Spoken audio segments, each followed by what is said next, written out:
Hi friends, आपण आज बघणार आहोत SYBSC MTH 404 सेमिस्टर 4. बघा त्याच्यामध्ये वेक्टर कॅल्क्युलस या सब्जेक्ट विषयी आपण बघणार आहोत. त्याच्यातले युनिट फर्स्ट आहे प्रोडक्ट ऑफ वेक्टर्स. बघा युनिट फर्स्ट मधला आपण फर्स्ट टॉपिक बघणार आहोत the dot or scalar product. Definition of dot or scalar product बघूया आपण आता. The scalar product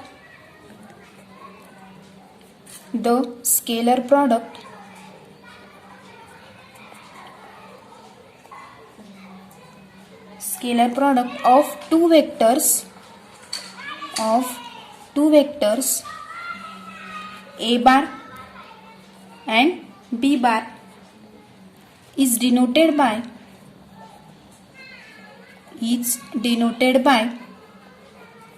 a bar dot b bar. बघा मग डॉट और स्केलर प्रोडक्ट मध्ये बघणार आहोत की scalar product of two vectors a bar and b bar. मग आपण त्याला डिनोट कसं करू शकतो a bar dot b bar. आणि त्याला आपण रीड करताना आपण असं म्हणू शकतो की a bar dot b bar and defined as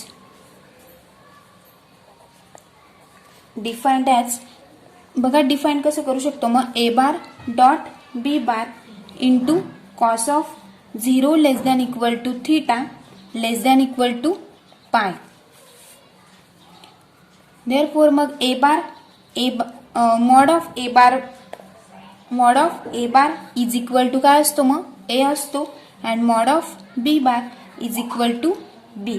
म्हणजेच इज इक्वल टू काय येईल मग a bar cap b bar is equal to काय असतो मग थीटा. ही झाली द डॉट ऑर स्केलर प्रोडक्टची डेफिनेशन. नेक्स्ट बघूया आपण आता remark.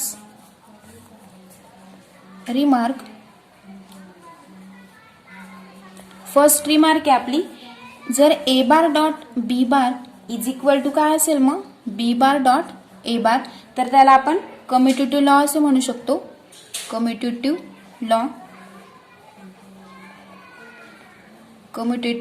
Law.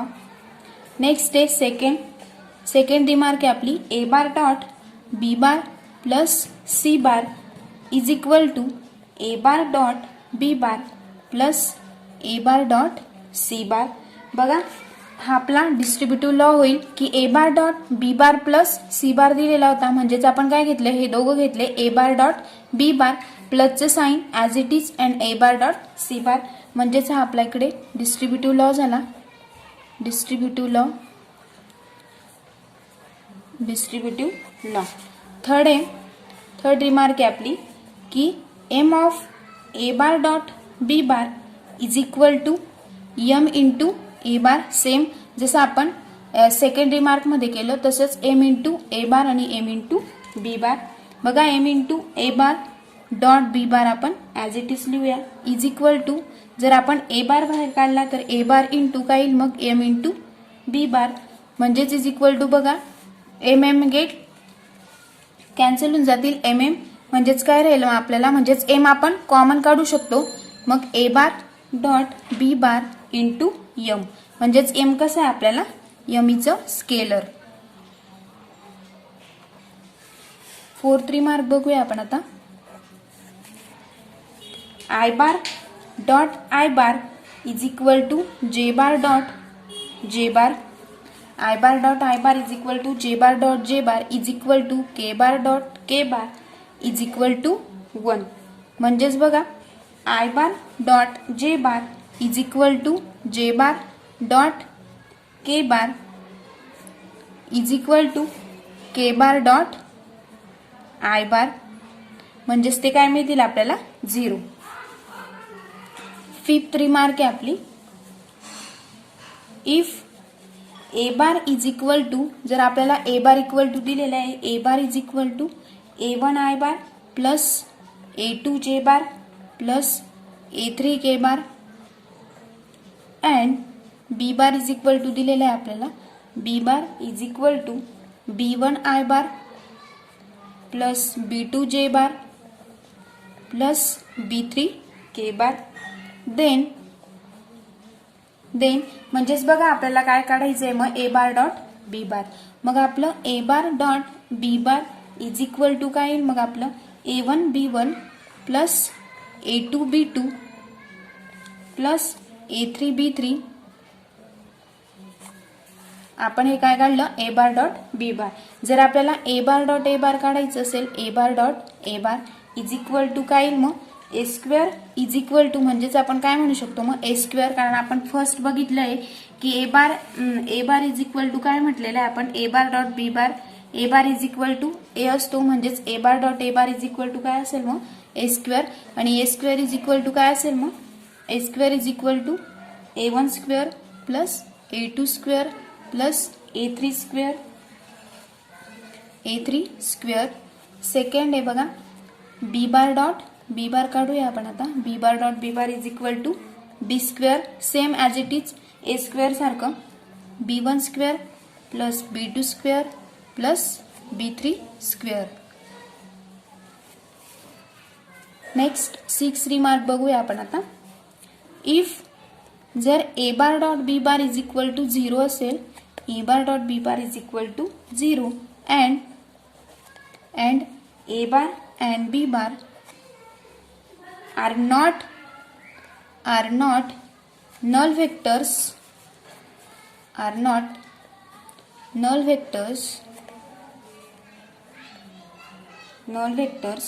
then A bar and B बार कसे असतील मग ते, ए बार आणि बी बार कसे असतील, R perpendicular,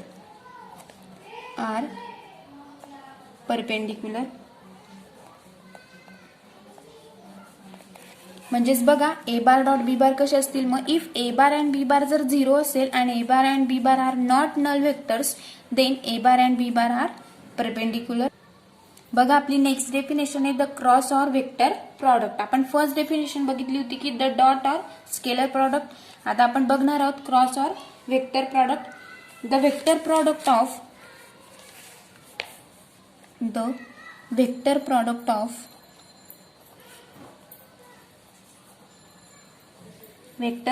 of A bar and B bar is denoted by A bar cross B bar. हे बघा आपण त्याला रीड कसं करू शकतो, A bar cross B bar. The magnitude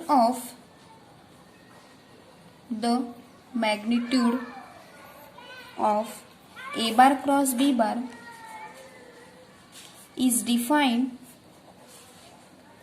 is defined as the product of the magnitude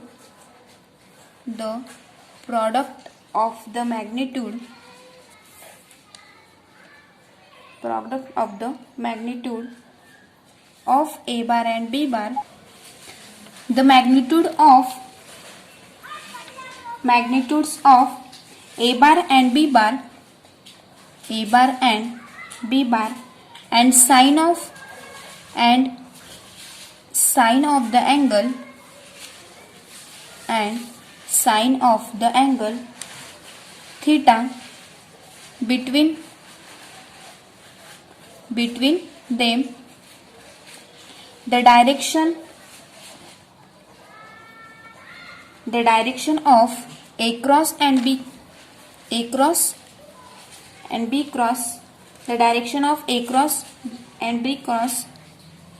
bar cross B bar is perpendicular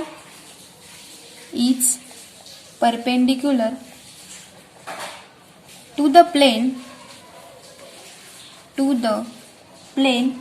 of A bar and B bar, such that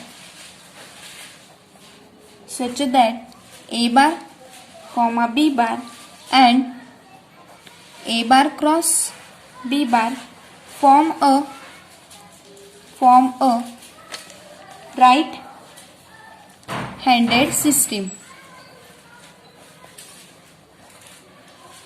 बघा आपण definition बघत होतो की the cross or vector product. त्याच्यामध्ये आपण बघतोय की the vector product of A bar and B bar is denoted by, आपण त्याला असं डिनोट करू शकतो की A bar cross B bar. The magnitude of A bar cross B bar is defined as the product of magnitudes of A bar and B bar and sine of the angle theta between them. The direction of A bar cross B bar is perpendicular to the plane of A bar and B bar such that A bar, B bar and A bar cross B bar form a right-handed system. बघा आपण त्याला symbol मध्ये कसं दाखवू शकतो. In symbols A bar cross B bar is equal to A into B sin of theta into n cap. ते बघा 0 less than equal to theta less than equal to pi. Where मग N cap काय इकडे, where N cap काय मग unit vector, where N cap is unit vector indicating काय indicate करतं मग ते, इंडिकेटिंग डायरेक्शन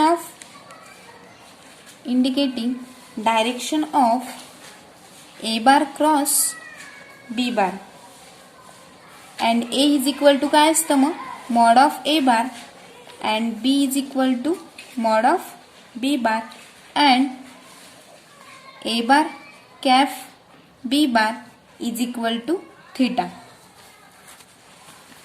नेक्स्ट आहे बघा, याच्या सुद्धा आपल्याला रिमार्क्स दिलेले आहेत.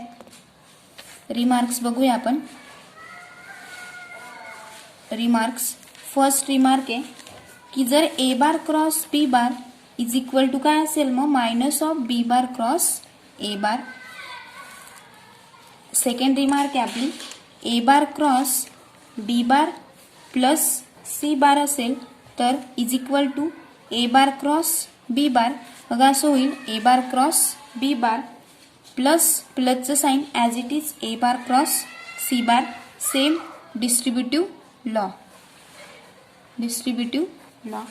थर्ड रिमार्क आहे M of A bar cross B bar is equal to M into A bar cross जसंच तसं B bar is equal to A bar cross M into B bar is equal to काय येईल मग A bar cross B bar into M. A bar cross B bar into M. मग where M is a scalar, M is scalar. Fourth remark आहे आपली,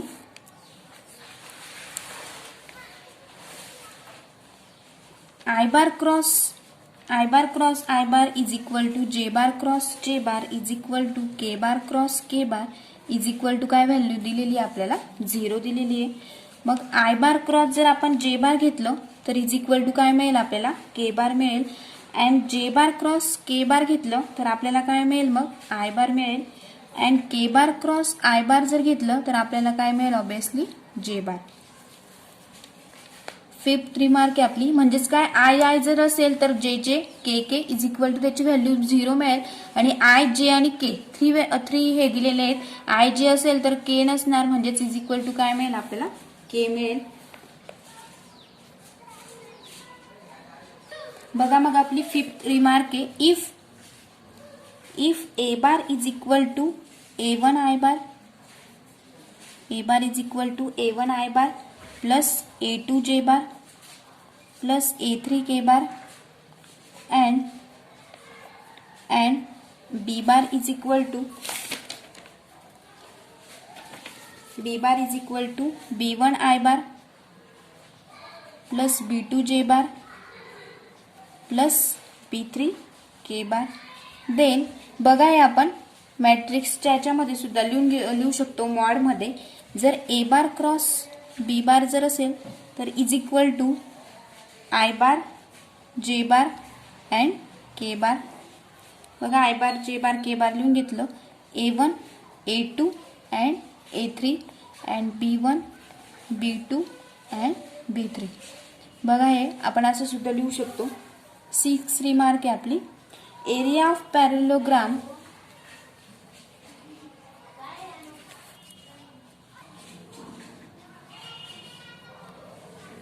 बघा 6 नंबरची remark आहे आपली, एरिया ऑफ पॅरेललोग्राम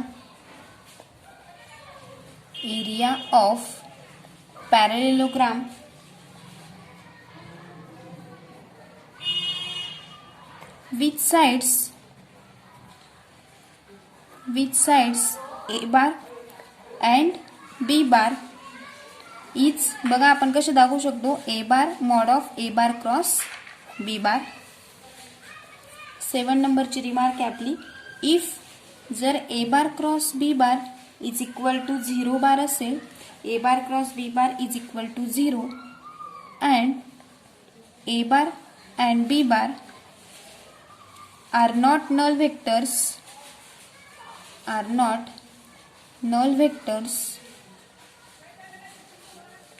then जर ते नल वेक्टर नसतील तर ते कसे असतील मग, then A bar and B bar are parallel. A bar and B bar are parallel.